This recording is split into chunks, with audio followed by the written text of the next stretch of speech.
Okay, here we are. We are meeting today with Rick Benedict with Beachside Lighting. Thank you for being here. It's a pleasure to see you again. It's Thank been you, Mark. years. Appreciate the opportunity. Yeah. So I was excited to hear that you were in town. Yep. Because I want you to tell us a little bit about your background, your history, but you're currently still living in Oahu. Yeah, I'm on Oahu. That's the full-time location. I seem to be back. My mom is here, and so I visit her, gosh, almost as often as every 6 weeks.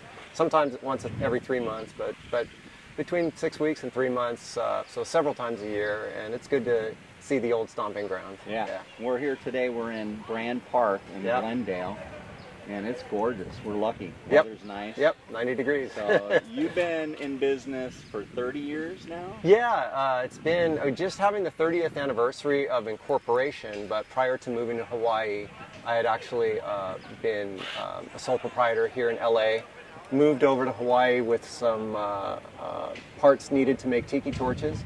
Was a sole proprietor for a couple years on Oahu, and then incorporated in January of '94. So technically 30 years, but more like 33.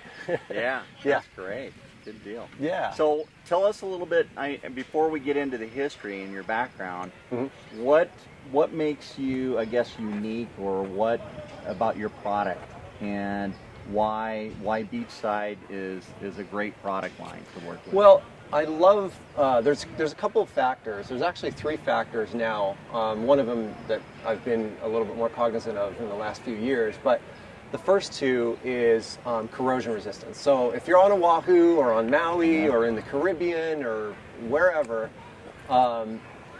if you're near salt water, that corrosion is going to work really poorly with a steel fixture or an aluminum fixture. Yep. And today, most people don't make fixtures out of steel.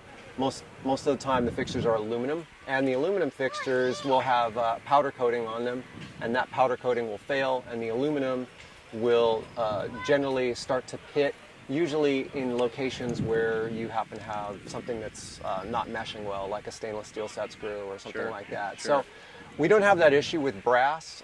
Brass is an alloy which can be anywhere from 60 to 85% copper, the balance of which is zinc. And copper, it gives us a lot of corrosion resistance, whereas the zinc gives us some extra machinability. So to answer your question, the corrosion resistance is the primary reason for wanting to go with brass, and we've always done brass. We've never done aluminum. We've never kind of dived into that pool, you know. So, but the other thing is the durability. As you know, with brass or any other alloy or element like aluminum or steel or iron, you can make something as thin as you want to. And so for us, our little secret is we make a lot of product out of pipe. Pipe being Schedule 40 or Schedule 80, that allows us a lot of heft and weight. So it's not just about the corrosion resistance, it's also about the durability. So if you come in and you are selling or making a fixture that has great corrosion resistance but can't stand up to an errant soccer ball from the kids, or somebody running into it, or having a hose wrap around a path light, if you can't stand up to that, then what do you have? And so we kind of check both of those boxes, and of course it gives us a higher price point than almost all other lines, but you're dealing with something that's not only corrosion resistant and heavy. And then the final thing really lately is we have really tried to be cognizant of glare control, and to be able to limit the amount of glare on fixtures. And so for that reason we have machined louvers. You can do glare shields. We don't have like a knock your socks off lumen output, but generally we're used in areas that are more conducive to lower ambient light levels, like resorts, private residences, where you're not having to compete against street lights and even high power bollards or wall packs, that kind of thing. Right.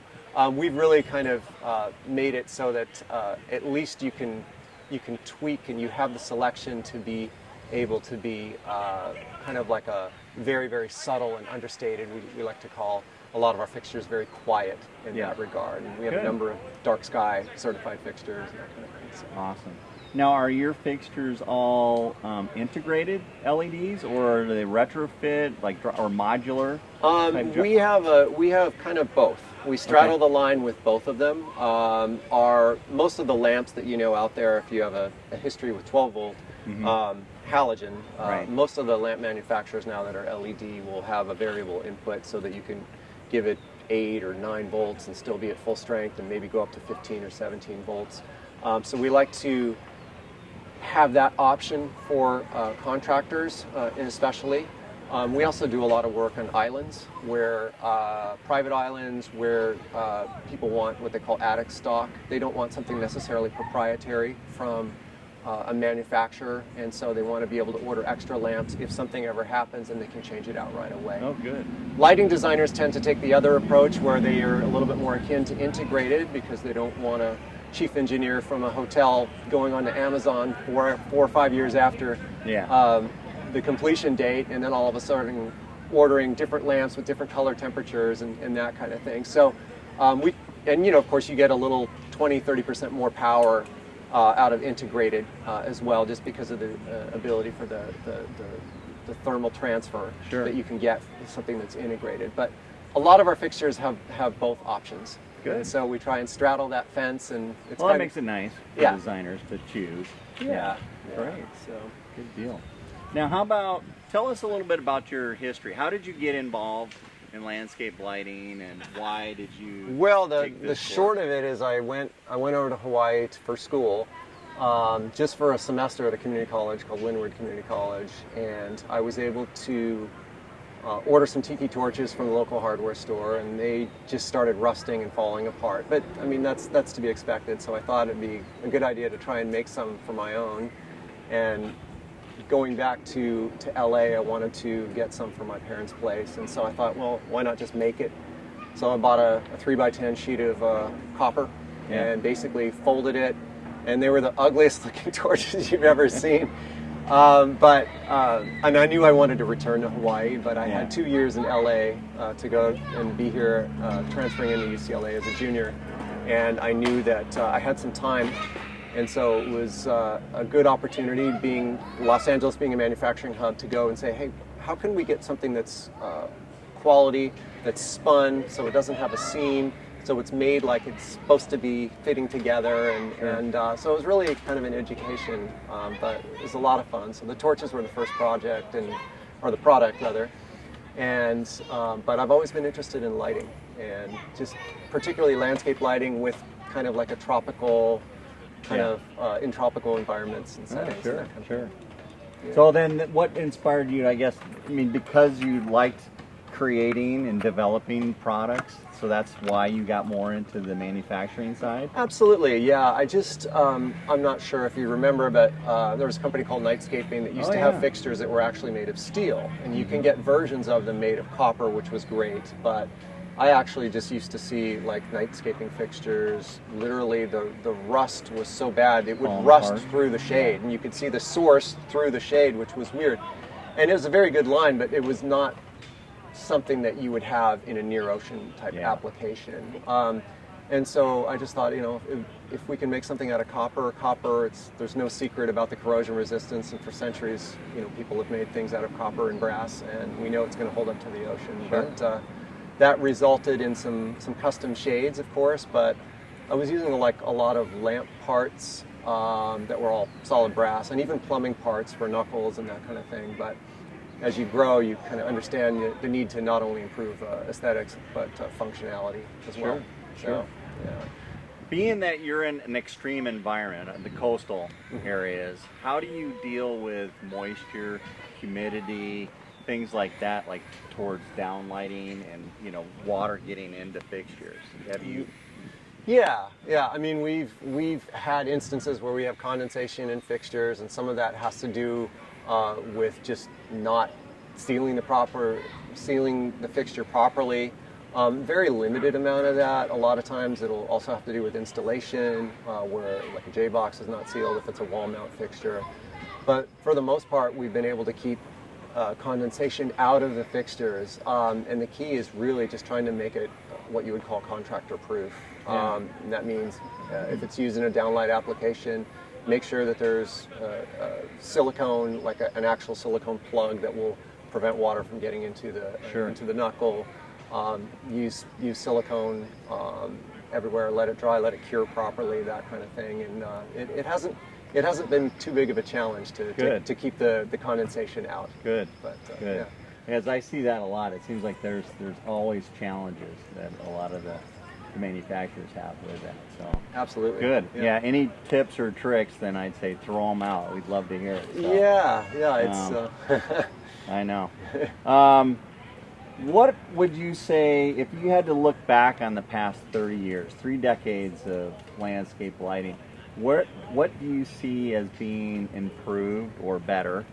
What do you see as maybe not being improved or problematic still?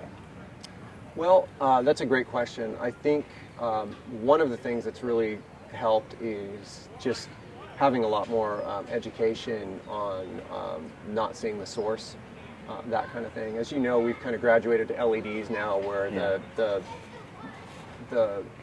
lumens per watt is through the roof, and so it's almost unlimited as to how bright we can make a fixture. And when I say we, I mean the industry. Sure. Beachside doesn't really have a lot of high lumen fixtures, but I mean, we can do anything, but the question is it right for that application? And being a little bit more focused on residential and the intimate spaces of hospitality, we don't want those really high light levels. So again, glare control, trying to make fixtures just disappear during the day, making them smaller, but still do their job at night. I think that's something that we've taken on, but I think the industry as a whole has been very much more cognizant of glare. So that's definitely an improvement in that sense. And I think, it's just there are ways that contractors have been able to come up with certain methods of installation that they learn from.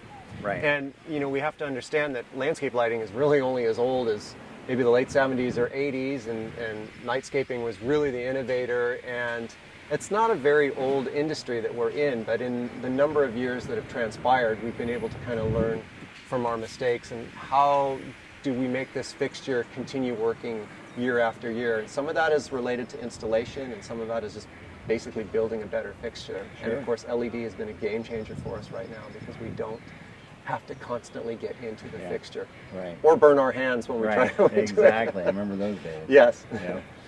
So how about on the bad side, or I should say, maybe the discouraging side, where you haven't seen much improvement, or where could we still improve?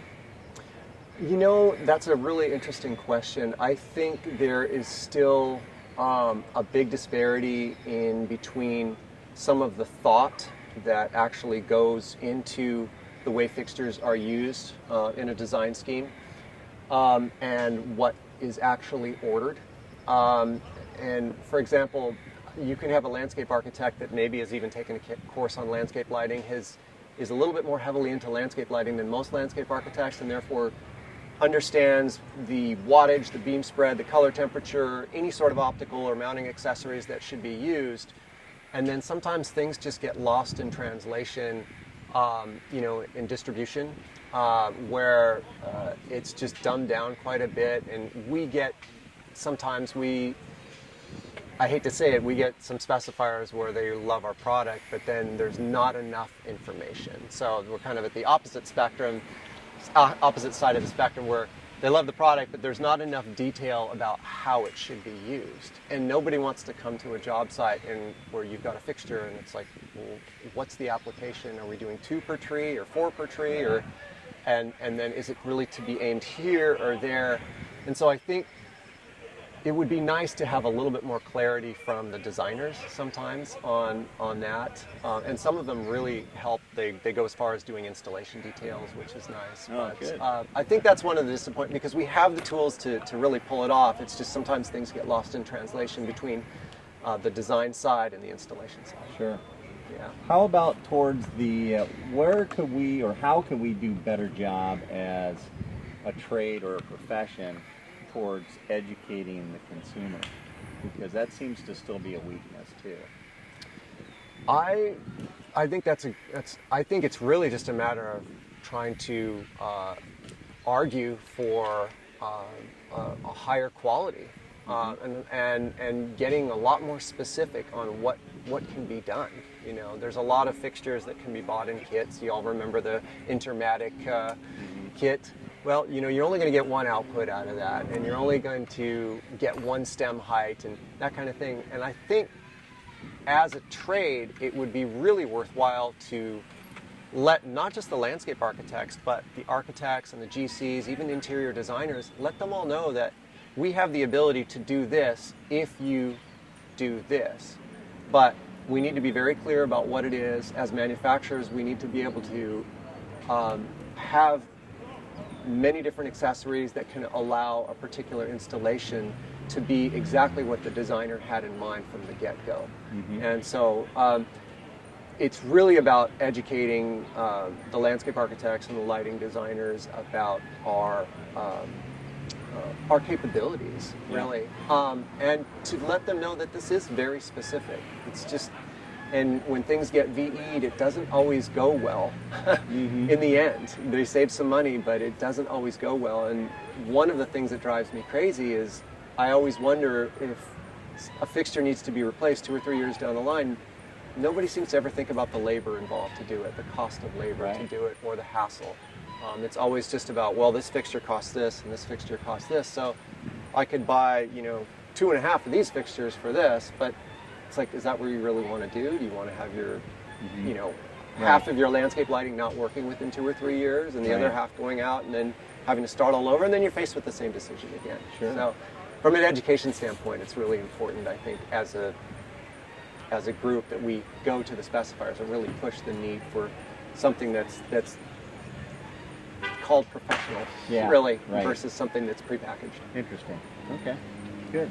You want to tell us a little bit about some of the products you have here? Sure. Because I've noticed, I mean, I was picking these up, I'm like, wow, these are beefy. Yeah. And nice I've got and a few. thick and Got a few here. A few years ago, we came up with a part of our line called Ocean Modern, and it's really the direction we wanted to go as a company, as far as making our luminaires smaller, so that they stand out less during the day, but again, still do their job at night. So we have a series called the E3 that uses PVC PVC housing here. This is a friction fit, so we have a couple O-rings that hold it in place. We don't have any room for visible fasteners here, so we need to hold it in place. We have a few different mounting accessories for this series, but as you can see, this is a marker light with a 4-sector. We've got different configurations that we can do. It can go into a deck, and we can have a mount that holds that in the deck. It can go into concrete, core drill, or even a separate concrete form kit. We also have an open aperture version. As you can see here, we have a louvered square version for a step light application, so it's horizontal mount instead of vertical mount. So that's been really good for us. The E8 is an example of a directional fixture. This is our smallest fixture. It's more akin to what would be an MR11, although we only have this right now in integrated, but this comes out. The optic can be changed here. So in the field, we've got 4 different optics. This happens to be a spot that it can be changed out there. This particular fixture is kind of interesting because it's ceramic coated. So ceramic coating is something that we've just started to take on, and we are a great testing ground for that, being in Hawaii, because typically when somebody wants something powder coated, that powder coat is only going to last so long, even over a solid brass fixture. So typically whenever you've got a very sharp, a very small radius or a sharp corner, that's where that powder coating is going to lift off.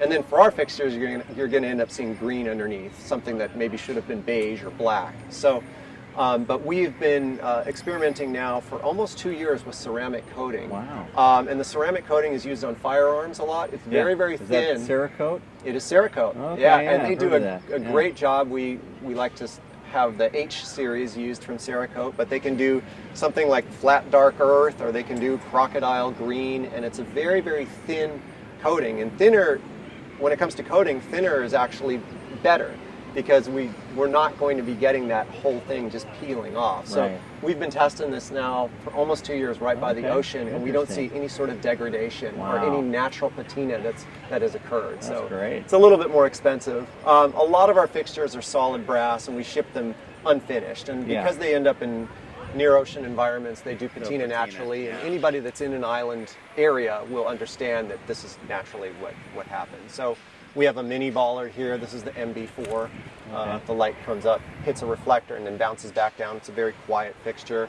We have another mini bollard where we're integrating louvers here, and then we have traditional path lights Gotcha. here, as well as a pattern projector. So. I noticed it looks like you frosted part of the upper part of the glass in here. Yeah. That's interesting. Yeah, that's intentional. That's just so that so that we can get more of an even distribution on the ground. But then when you look at it, we keep that bottom portion clear so it doesn't trap the light. Right. And it's not very glary to begin with, but trapping the light would give us a little bit more glare. So it was very intentional on that. Very nice. And the light source is down below, so it shines up, reflects off. That's great. Correct. Yeah. Nice. So yeah. Okay. And so it's a lot of fun. This is a new fixture that we have. This is our E5. This is a combination step light, path light. Oh. So a lot of times when you have a path light, if you're in a high traffic area and you do not have a natural border or a planting area to help protect that path light, if it's just out in the open lawn area or gravel, that path light is going to get knocked. And nothing looks worse than a bunch of path lights, looking Sticking, like this, after a few months of installation, and it looks terrible during the day. So to have something that's very low to the ground and replicate the effect of a well-louvered path light, but still have it super low to the ground to shine out laterally, it's this fixture just basically And you cut out the glare. Yeah, it just disappears during the day, and it's a really, really nice fixture. And this can articulate, and it can go clockwise, counterclockwise too, but the idea is to try and keep the fixture low, and so it'll go into a normal And ground that's all spike. threaded on as well? Correct. Okay. This is threaded on. The louvers can actually be turned this way, so if you happen to have a grade change, you can actually go in and aim this and turn this so that we're not getting more light on the down and less on the up. We can keep it even, so it's a nice fixture. And then we do pendant lights. This is kind of our tribute to nightscaping when they did end up going out of business, because we had a lot of requests over the years to make these. We were like, nope, just get it from Nightscaping. They made that, and so now it's just a very simple fixture, and that's something that we wanted to do. So, Very good. yeah, so it's a lot of fun. I love it. Yeah. So, trying to think of what would you like to, I guess, impart on to, let's say, when you pass or when you retire, whatever the case may be, what would you like to pass on, I guess, for the next generation? What would you suggest to them? Well, just to always keep asking questions, really, and trying to listen to the designers. It's very important to be out on the road to understand the feedback that we can get from them. And so you have to have that interaction, not just with designers, but contractors. But basically to just keep going and asking questions, because that will lead to new designs. But there's no pressure. You don't have to come out with a new design or 2 or 3 new designs every year. You can really improve upon your old designs. We have a number of components that are on Rev N or Rev O, just because there's always a better way to do it. Sure, Yeah. sure. That's great. So. Now, another question I guess I could ask is, because you're located in Hawaii, some people may go, oh gosh, I don't know if I want to deal with ordering something from Hawaii. How do you get around the problem of being on the island versus the mainland here? And do you have distribution set up here in the We do. We have sales rep. We're obviously a specification grade manufacturer, so we work with sales reps across the country that are lighting reps. They're not like irrigation supply house reps or landscape reps. They're actual lighting reps. More knowledgeable. Yeah, they're very knowledgeable, and for the logistics, it's taken a lot to figure out. And we're still in the process of figuring it out, but basically we work with our freight forwarders. We get some pretty decent deals with UPS. We ship to the mainland. We ship actually UPS ground, believe it or not, from California, where they fly it to Ontario, just east of Los Angeles here, and then they'll truck it to Texas or whatever, or we can just do UPS Blue, where if we have a job in the Keys, they'll just fly it straight to Miami or that location in the Keys, and so it works out. And we do have some freight allowances too that help with the money part of that. But it's a big trick, and I have a really good team of people that I work with back at home that we've just we've been able to figure out organically. You know, there's no manual for this. You really have to figure out what works and what doesn't work, and that's just kind of being able to kind of pivot. You know. Sure. So, but it's been a really nice, enjoyable experience, and it's something that's I don't get tired of. So yeah. I love Monday mornings. There you go. Perfect. Do you have any new innovations on the way, or have you noticed any new trends coming out that, like, particular homeowners, especially on the islands, you know, you see new things happening that people really enjoy, that maybe that applies to lighting? Yeah, I haven't seen any really new, like, design trends. I know right now we're kind of in this contemporary phase where everything is supposed to be just very clean looking, less ornate. You may remember, like, a lot of the kind of the tulips that we had in the 90s. You don't see those so much anymore. But that's just an example of how things can get, like, streamlined a little bit more. But I don't see any real new trends in that regard. Our goal is really to make something that can kind of get integrated into a variety of landscapes, whether it's a contemporary landscape, tropical landscape, English garden, whatever. And we want to make something that's going to be fine for all of those type of locations. Cool. So, yeah. Well, I've got two more questions, Sure. unless you have some thoughts that I'll ask you at the very end. But one is, how do you feel about color use in landscape lighting? And is it anything that you try to dabble with in your product line, or do you just kind of leave it? I'll start there. Yeah, I don't. We have never really kind of jumped on board with anything that's really color changing. We have the ability, of course, to do color filters in the majority of our fixtures, which is nice. So that would, you know, kind of check the box for holiday type applications, or even something permanent where you just wanted something different. My personal preference is to try and keep the CCTs all the same. And being in the tropics, we don't do a lot of 4000K. I think 4000K actually looks really good. But because it's such a jump from 2700 or 3000 to 4000, we don't really want this huge disparity between what they're using in the home or on the home itself versus being in the landscape. So a lot of times they may use 27 in the home and 3000 in the landscape, but a lot of the tropical foliage will do well with the 3000K, unless it's people are very adamant about warming things up. I have seen a trend that's been driven by the designers to really warm things up even further, down to like 2400 or even 2200. And we have some color temperature orange filters that allow that to happen on the majority of our fixtures. But that's generally not coming from the landscape architects. That's more the lighting designers. But these are the ones that are you know, thinking about our overall history, and we've only had electric lamps for 100 and some years, right? And everything used to be kind of based on fire or a flame, and so going warmer is a little bit more natural. We also do a number of turtle-friendly fixtures in the state of Florida and actually Alabama and South Carolina and that kind of thing, Cayman Islands. And then, so we're used to that amber color as well, and that's just a different wavelength altogether. It's not very powerful, but it's less distracting to the wildlife, so we get into that. Well, on that topic, and so I guess one more question.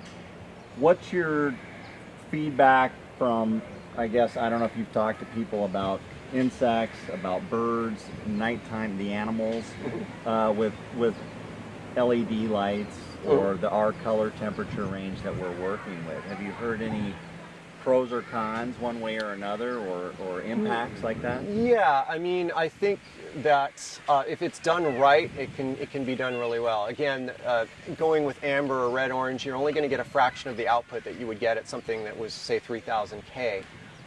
But it has to be a different chemical makeup in the chip.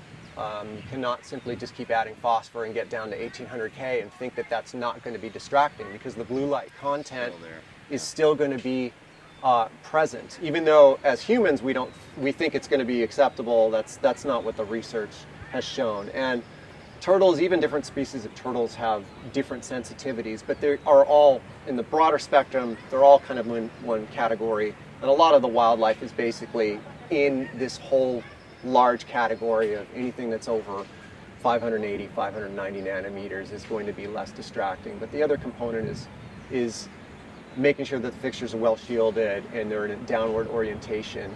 Our thing is not so much from the aesthetic, because a lot of times people don't like the amber look as much as warm white, but we're always wondering when is it not going to, are we not going to have enough light for egress, and we're not going to have enough light for safety, just to protect the turtles, and so we haven't really seen that, or at least I'm not aware of any sort of lawsuit yet or anything that's happened there, but there has to be a balance with it. Yeah. So there's no challenges that you face out on the islands there towards codes or ordinances for that? Yeah, we're starting to get one now. We just passed something a couple years ago, which they've allowed a kind of a grace period to implement that.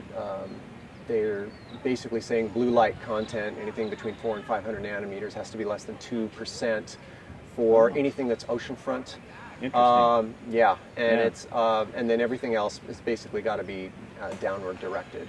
There's still some interpretation with that, and everybody's kind of wondering who's enforcing it, that kind of thing. But we're ready for it, just because we've been doing the turtle-friendly lighting for years, and it checks that box.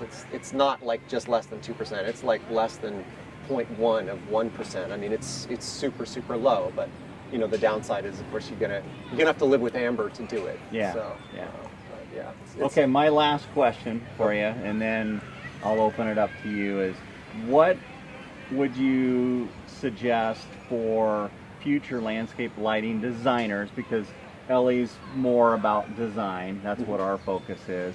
What would you suggest designers focus on learning more?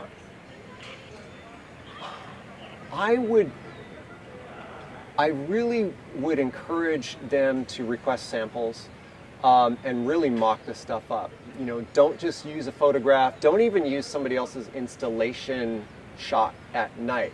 I mean, that can be an important tool, but if you're going to go out and specify something that is not inexpensive and is definitely specification grade, then play around with it. And that means ordering fixtures from the manufacturer, trying it out in a dark room, or going out to the actual site and trying it out. And once that's established, you'll kind of get to know what types of fixtures and what models that you want to use, and be able to say, okay, typical spacing is going to be X amount of feet, typical mounting height is going to be X amount of feet, and we're going to be able to expect this kind of a coverage with this beam spread lamp or optic, that kind of thing. So there's a lot of experimentation that needs to go on, and I think that starts by ordering up samples from the manufacturer or from the rep, because to be able to try it out firsthand is great. We do legication in New York City, and unfortunately